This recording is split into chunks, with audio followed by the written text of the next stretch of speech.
Kata ini budaknya.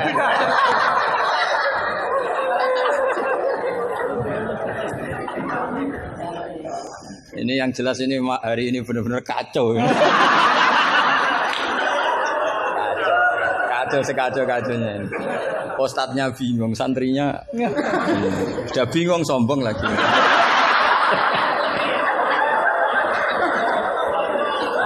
Yang boleh sombong tuh yang sudah ada bingung-bingung.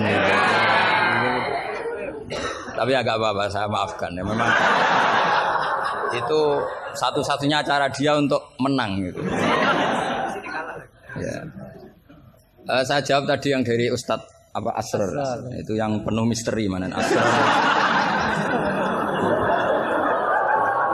Asrar itu maknanya kan banyak rahasia. Itu terjemahan bebasnya penuh misteri. Nggak tahu punya misteri apa tadi. Tadi tanya gimana yang tentang apa khilaf sama apa? Sama nanya ulang, coba ulang. Apa? Begini ya, kitab Sajaratul Ma'arif tadi kutipan Anda tak luruskan. Itu tagnya di Sajaratul Ma'arif saya hafal. Judulnya itu la yutrakul haqqu li ahdil batil. Iya enggak? Itu mesti persis begitu. Yang kamu tadi pasti tidak persis. Saya ini hafal Quran, jadi ingatan saya normal.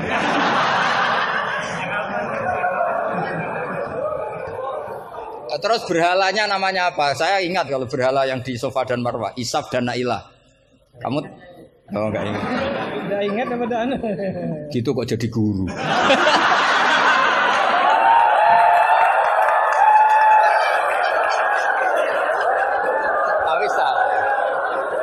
Jadi maksudnya itu mungkin jadi gurunya sah karena muridnya lebih bodoh. Tapi yang nggak sah itu gini loh. Wong kelas gitu kok melawan saya itu loh. Itu sangat nggak sah ya. Jadi ibaratkan saya ini sudah tisen dilawan LSPK, lu bisa mati. Bisa mati. Begini ya, saya ini belajar itu banyak. Selain belajar banyak, saya itu punya hafalan banyak. Jadi penting ya, hafalan itu penting karena itu kias atau tadi misalnya cerita itu bahasa Arabnya kisah. Tapi asalik anil kisah ilal iktibar itu adalah maslaku ahlil akhyar. Itu masyhur itu dawuh ulama. Jadi dari cerita kemudian diiktibar itu maslakul akhyar manhajnya orang-orang pilihan. Sehingga cerita ini sebetulnya idzoh atau mau idzoh atau kisah ini menjadi iktibar. Dan iktibar masuk yang di antara yang 9 itu. Misalnya begini, sampean guyon di sini. Itu kalau bapak saya masih sugeng, sampean guyon gini dibiarin. Bapak itu pernah sama saya mau manggil santri. Kemudian di kangkang itu baru guyon, itu bapak balik. Kembali ke dalam nggak jadi manggil. Padahal mau manggil karena ada tamu disuruh melayani tamu. Kata bapak gini, Pak kenapa kembali? Santri itu fakir rada duit. Kok iso guyon itu barang mewah. Maka mengganggu itu haram katanya. Wong fakir ngono kok iso seneng itu luar ya. Mengganggu kesenangan orang fakir adalah dosa. Makanya kalau sampean GR mengalahkan saya monggo mawon. Karena itu satu-satunya cara sampean untuk merasa apa? Menang. Saya tidak usah merasa menang sudah pasti menang. Merasa tidak merasa sudah menang. Ya coba polling saja. Gus Bak sama Ustaz Asrar alim mana? Saya tidak usah jawab.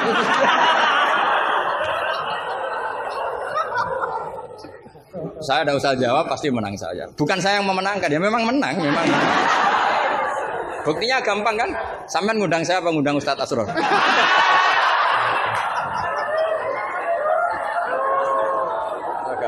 Jadi yang angkuh itu sampean bukan saya kan, bukan saya. Nah, jadi iktibar itu maslaku ahli akhyar. Termasuk yang saya kagum dari kitab Sajaratul Ma'arif adalah ketika malam itu ada rapat, dengerin ya, malam itu ada rapat bahwa besok Musa harus ditangkap. Di antara yang rapat itu adalah ada rojulun sing yaktumu imanah yang disebut waqala rojulun min ali fir'aun apa yaktumu imanah. Karena dia ikut rapat, kemudian dia bocorkan ke Nabi Musa ya wajah apa min aqsal madinati seterusnya itu yang innal mala ya'tamiru nabika. Itu wajah rojulun min aqsal madinati apa? Yas'a. Qala ya Musa innal mala ya'tamiru nabika. Itu si rojul ini Pagi-pagi mungkin bukan pagi ya, setelah rapat itu langsung bergegas nemui siapa? Nabi Musa, besok kamu akan ditangkap oleh tentara dan kamu akan dieksekusi. Kamu kok tahu? Saya ikut rapat. Tapi karena dia masih yaktumu apa? Iman. Itu kan cerita ya, kita sepakat ya. Itu apa? Cerita, kisah. Tapi Imam Izzuddin bin Abdissalam yang punya gelar Sultanul, enggak keliru, Sultanul Ulama. Ini mesti salah gurunya. Sultanul apa? Ulama. Ya. Yang penting kita jangan sampai jadi Sultanul Juhala. Karena ini belum ada presidennya. Raja Wali sudah ada Abdul Qadir. Raja Ulama ada Izzuddin bin Abdissalam. Kayak Raja Bodoh itu terlalu banyak. Makanya kompetisinya susah ini karena terlalu banyak yang jadi apa? Nah, ternyata oleh Izzuddin bin Abdissalam yang diambil contoh itu yas'anya. Maka di ayat itu beliau mengebabkan babul musaroah ila hifdzid dima. Bab pentingnya bergegas untuk menyelamatkan mengalirnya darahnya seorang mukmin. Jadi yang dia simpulkan dari kata yas'a, bahwa untuk menyelamatkan darah itu ora oleh sak kobre, tidak boleh sesempatnya, tapi harus yas'a. Yas'a itu bergegas. Nah itu kan dari kisah menjadi istidlalun fiqhiyun, apa? Menjadi istidlalun fiqhiyun atau amrun fiqhiyun. Allah tidak mengatakan yamshi tapi yas'a. Karena pikirannya rojul tadi jangan sampai menangkapnya Mala'u Fir'aun mendahului larinya Musa. Maka di sini yas'a tidak dimaknani sebagai hanya cerita, tapi kesimpulan secara fikih bahwa untuk menyelamatkan darah itu harus yas'a, harus bergegas. Nah itu contoh. Jadi kalau sampean tanya Syajaratul Ma'arif itu ikut partai mana? Itu ikut partai Itibar. Dari 9 itu ikut partai apa? Itibar. Yang kemudian wakhud biyatika dikhtan. Khilah itu boleh asal dibolehkan Allah. Itu kan bukan Nabi Ayub yang ingin khilah, tapi Allah yang mengajarkan khilah. Nah kalau Allah yang mengajarkan itu menjadi halal berdasar kesalahan masing-masing. Sampean tahu nggak ceritanya Nabi Ayub sama istrinya? Apa setengah tahu? Apa? Oh setengah tahu lah. Ini yang setengahnya tak tambahi lagi. Istrinya Nabi Ayub itu cantik sekali. Karena memang sunnahnya ulama itu memang punya istri cantik. Entah sunnah itu dengan arti kesunatan, entah takdir tidak tahu. Jadi sampean gak usah tanya istri Gus Bak gimana, ikut sunnah itu. Ikut sunnah. Karena nanti kasihan kalau dia istrinya jelek terus alumni dosowan istrinya cantik kan kayaknya ngenes. Oh kasihan itu ya. Yang cantik juga kasihan nyiumi tangan orang yang lebih nggak cantik. Ceritanya sebenarnya gini ya.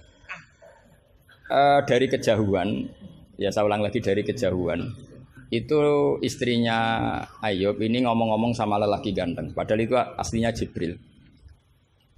Singkat cerita, si istri ini karena Ayub ini sudah diembargo masyarakatnya dengan cerita-cerita seperti itu. Pokoknya kita mempercayai versi itu. Setidaknya mengikuti ulama yang mempercayai itu, diantaranya Syekh Nawawi, bahwa memang Nabi Ayub diungsingkan masyarakatnya sampai kesulitan secara finansial, ekonomi dan ketahanan pangan. Terus istrinya itu kerja dapat uang. Suatu saat sampai pada level ekstrimnya, nggak dapat pekerjaan, nggak dapat uang. Kebetulan ada anak raja yang rambutnya itu brodoli, yang nggak punya rambut. Terus disayem bayarkan siapa yang rambut terbaik mau dibeli mahal. Akhirnya istrinya ini menjual apa? Rambutnya. Ya tadi kalau orangnya cantik ya rambutnya cantik. Kalau cantik terus keriting bulat kan susah itu. Kalau keritingnya tidak pas, kalau pas ya tetap cantik ini maksudnya. Nah, ketika dijual terus dapat uang dan itu di atas rata-rata. Si Nabi Ayub ini curiga, ya bawaan seorang suami yang punya istri cantik. Kalau jelek kan gak gampang curiga. Terus bunder keriting welek kan suaminya gak gampang curiga.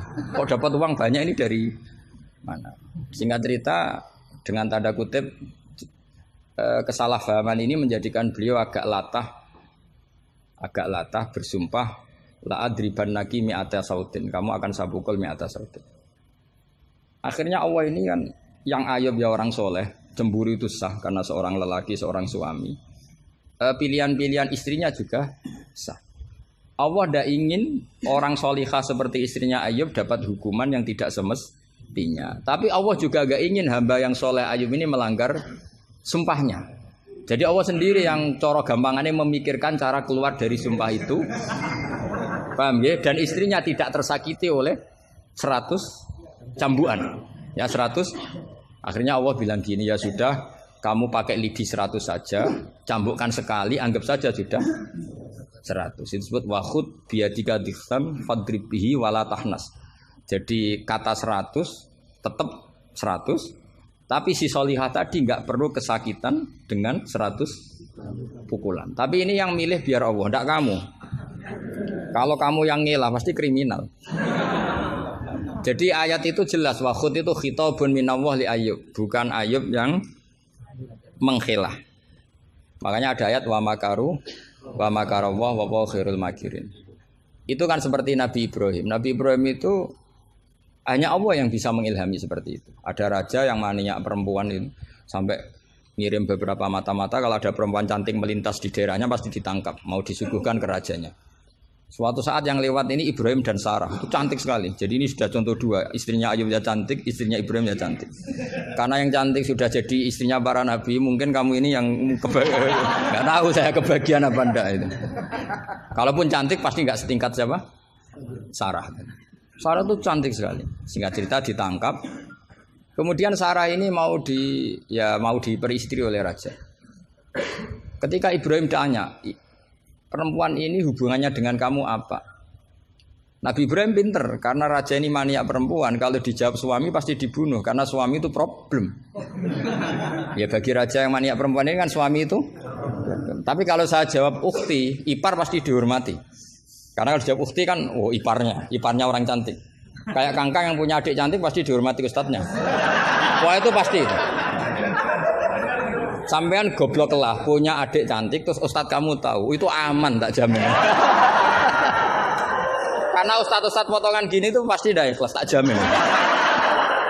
Imannya pasti guncang itu Pak. Kamu punya adik cantik terus tidak mukhafadzah. Sudah ada dikasih ustadznya ya sudah Pak, enggak jadi ipar. Oh, udah lulus aja. Termasuk barokahnya lelaki itu memang punya adik cantik itu kalau tepat di garwo kiai, kamu kakaknya kiai.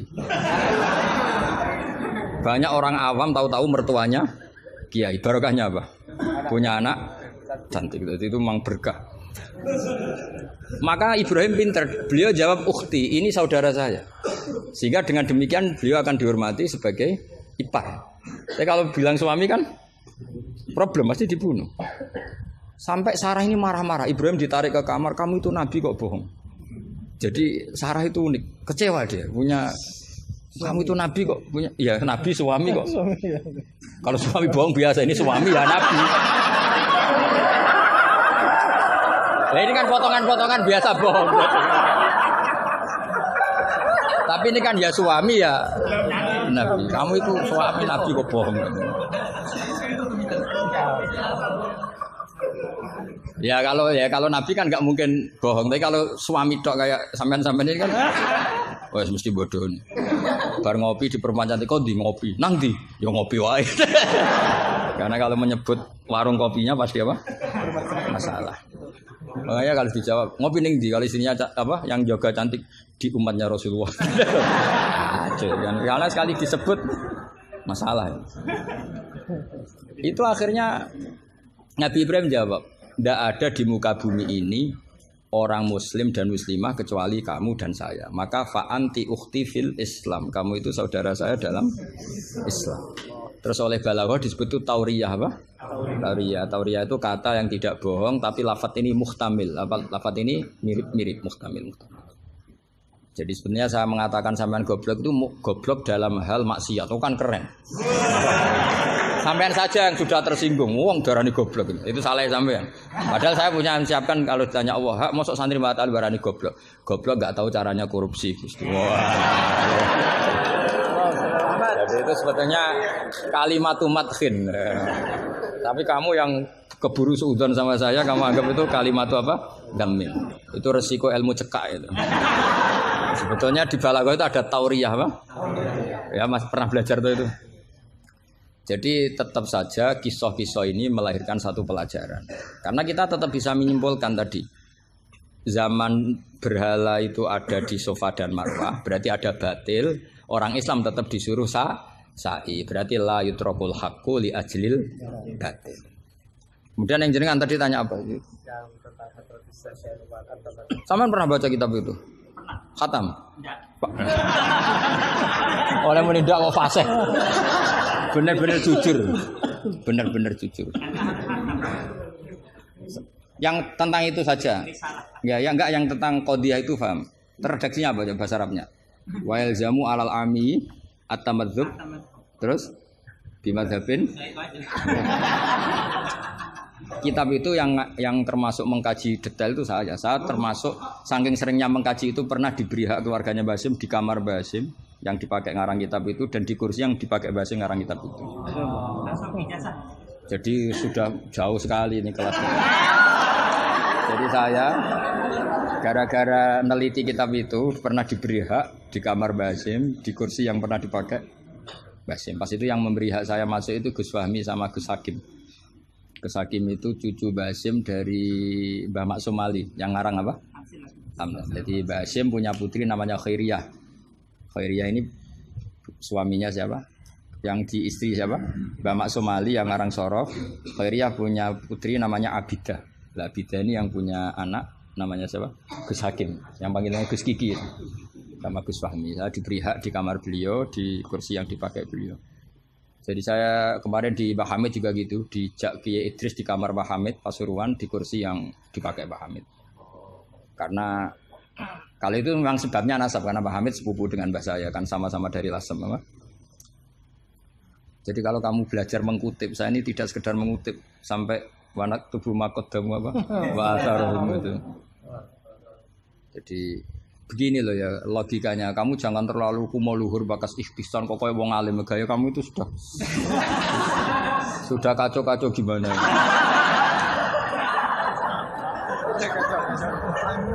Kayak parah ya, cerminan ajaran gurunya ini kacau. Iya, jadi ini kamu itu korban pengajaran yang salah.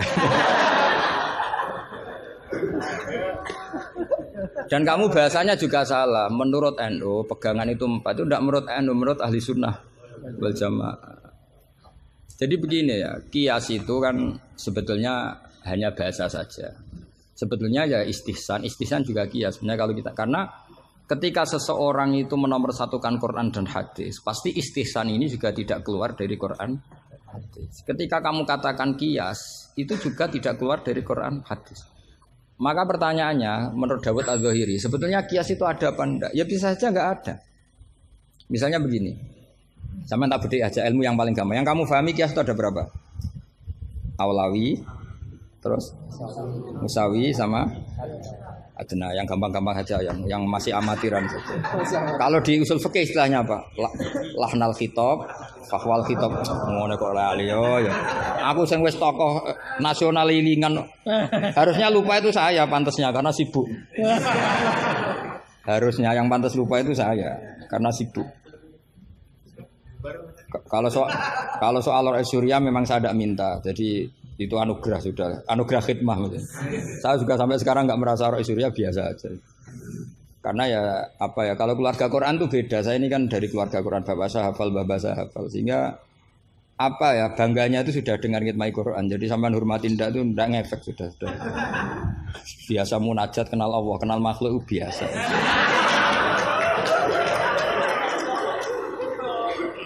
Biasa ma'rifatullah dijak ma'rifatul khalqi. Begini misalnya ya, sama tak bedai misalnya gini. Fala taqul lahum uffin atau innal ladzina yaquluna amwalal yatama zulman. Kita paling gampang kalau kita ngajari Mahat Ali seperti ini, yang gurunya saja meragukan ini, yang guru kepala. Itu kias paling gampang tentu kita katakan gini. Allah mengharamkan memakan harta anak yatim. Ilatul hukumnya apa coba? Ifsad kan? Nah, kalau aklu itu haram karena ifsad, maka ikhraq lebih haram. Kalau ufin yang adnal iza, ya ufin muni janjuk pada orang tua atau hus. Ya. Kalau adnal iza paling ringan saja haram, apalagi nabok, apalagi menterlantarkan orang tua gak dikasih uang sampai utang-utang tonggo itu ya iza itu. Nah, itu terus kita lebih gampang kita katakan tuh kias apa? Aulawi. Tapi itu gampangnya saja. Tapi butuh ulama itu hanya satu. Orang nggak boleh terjebak oleh teks. Kalau terjebak oleh teks seperti saya cerita setiap ngaji itu, di mana-mana saya cerita itu naifnya orang terjebak teks. Yaitu tadi misalnya ada santri yang dilaporkan oleh istrinya ke kiainya, Pak Yai, alumni Anda ini sering naboi saya. Nabok itu kan pakai tangan. Karena terus kiainya bilang gini, "Cong, jogeman naboi istrimu." Suatu saat kalau mau idak pakai kaki, jadi nyadui. Akhirnya istrinya lapor lagi, "Pak Yai sekarang ganti model, tidak naboi tapi nyadui." Santrinya dipanggil lagi, "Loh kenapa kamu masih nyadui? Kan yang haram naboi Pak Yai. Kemarin yang Anda larang kan naboi, kalau nyadui kan belum dilarang. Belum ada undang-undangnya kan kira-kira. Nanti yo nendang yo haram pisan. Hari berikutnya ngidoni, ngeludahi. Itu kan korban tekstualistik. Kalau dia cerdas, hurmatul idza itu yang haram itu idzanya. Nabo iya idza, nyadu iya idza, meludahi juga idza, membiarkan miskin juga idza.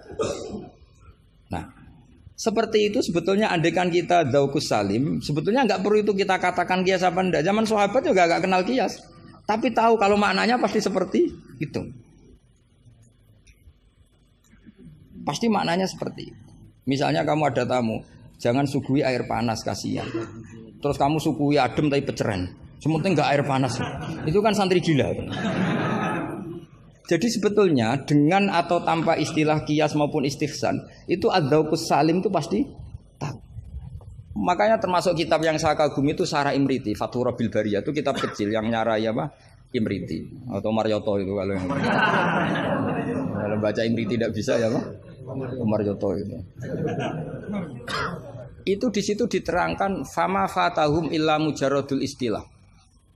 Jadi kalau kamu tanya kenapa sahabat tidak belajar nahwu, tidak belajar i'lal, tapi mereka punya salikoh, punya tobiah yang menjadikan mereka ya kalau ngendikan ya doroba zaidun amron atau marortu bi zaidin. Tapi mereka kalau kamu tes, misalnya Abu Bakar buat tes, zaidun jenenge apa? Doroba zaidun amron, terus amron jenenge apa? Ya ora iso pinter sampean mesti. Sampean pinter zaidun fa'ilun marfuun wa alamatu rafi'i dhammatun dhahiratun qali annahu ismul mufrad amron maf'ulun bih mansubun wa alatun. Mesti ra iso, mesti pinter sampean. Tapi sampean mesti ditertawain Abu Bakar. Karena ditertawanya gini.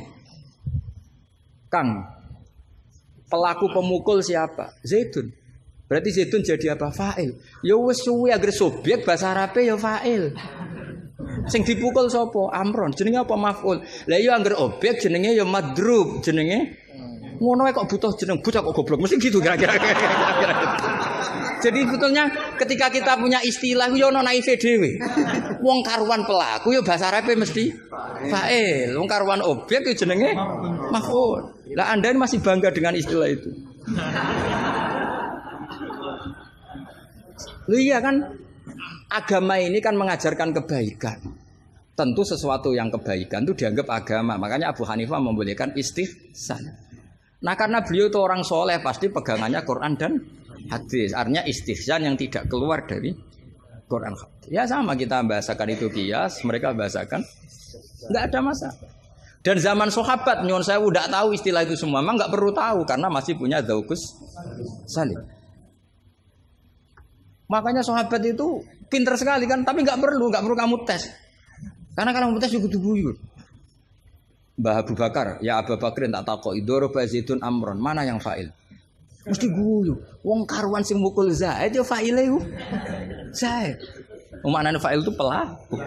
Amron maf'ul bi, mesti angger korban objek jenenge amron. Oleh wong di ilmu ngono kok bangga. Cara Abu Bakar mesti iki cerita. Makanya disangkan fama fatahum illa mujarradul istilah. Sahabat itu hanya enggak tahu istilahnya tapi membacanya sudah benar. Nah, kenapa enggak tahu? Memang enggak ingin tahu, wong gitu saja kok perlu tahu. Loh kok udah tahu ya? Coba lam itu namanya apa? Jazim. Berarti yadrib namanya madzum. Terus Abu Bakar mbok warani. Yadribu, kenal lam menjadi lam yadrib. Lam jazim, yadrib madzum. Yo wis suwe le jong-jong angger amile. Inna Zaidan qaimun, inna amil Zaidan makmur. Mesti yo Abu Bakar yo guyu. Cong ora ilmu ngono kok seneng merak karuan. Ya mesti wae.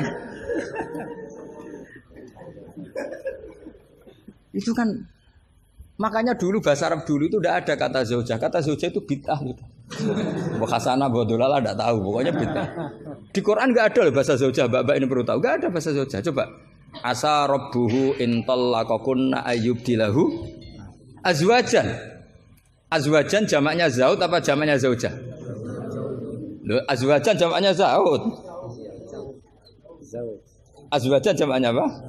Zaud. Di Quran enggak ada bahasa zaujah karena maknanya zaujun itu pasangan. Kalau dikatakan lelaki maknanya perempuan. Kalau dikatakan perempuan maknanya lelaki karena zaujun maknanya pasangan. Ndak berhubung jagani wong ora pati pinter mau. Akhirnya terus ono zaujah. Di Quran enggak ada. Coba an-nabiyyu aula bil mu'minina min anfusihim. Terusannya ayat apa? Wa azwajuhu ummahatuhum ayo. Azwaj zamannya zaujun apa zamannya zaujah? Zaujun, zamannya zaujah, zaujat. Mau belajar bahasa Arab sih kok bantah bocah ora sopan. Tapi berhubung jagane wong goblok-goblok iku. Akhir ono zaujun. Ono zaujah sebetulnya cara wong ditaku salim wae, ada zaujun itu pasangan. Coba lihat di Bukhari, An Aisyata zaujin Nabi. Jarang Imam Bukhari bilang zaujatin Nabi. An Aisyata zaujin Nabi. Karena itu masih bahasa Arab orisinil. Belum kena Mahat Ali sini masih orisinil. Ya belum kena asrori ya. Karena maknanya zaujun itu apa? Pasangan. Jadi kalau dikatakan zauju Zaidin berarti imro'atu Zaidin. Kalau yang ngomong itu misalnya zauju Aisyata ya siapa? Pokoknya mesti seperti itu. Tapi gue beda no, ben wong gue gampang ono zaujun. Tapi Quran enggak pakai bahasa itu, masih pakai bahasa orisinal. Makanya disebut an-nabiyyu aula bil mu'minina min anfusihim wa azwajuhu ummahatuhum. Azwaj huna jam'u zaujin. Zaujin maknane pasangan. Dong ya. Jadi bahasa ngalamilah. Sahabat tuh enggak perlu tahu bahasane sampean enggak perlu. Coba kalau sampean ketemu orang Arab, ditakoki ya diguyu wong Arab. Sekolah ning di anakmu, sekolah ning madrasah. Kalau ditanya madrasah terjemahnya apa? Sekolah. Berarti sekolah-sekolah kan. Jadi lucu kita. Sampun itu sudah, bakdo ya. Sudah. Orang Jawa jadi satu sampun, bakdo. Bakdo itu bahasa Arab. Maknanya ya sudah.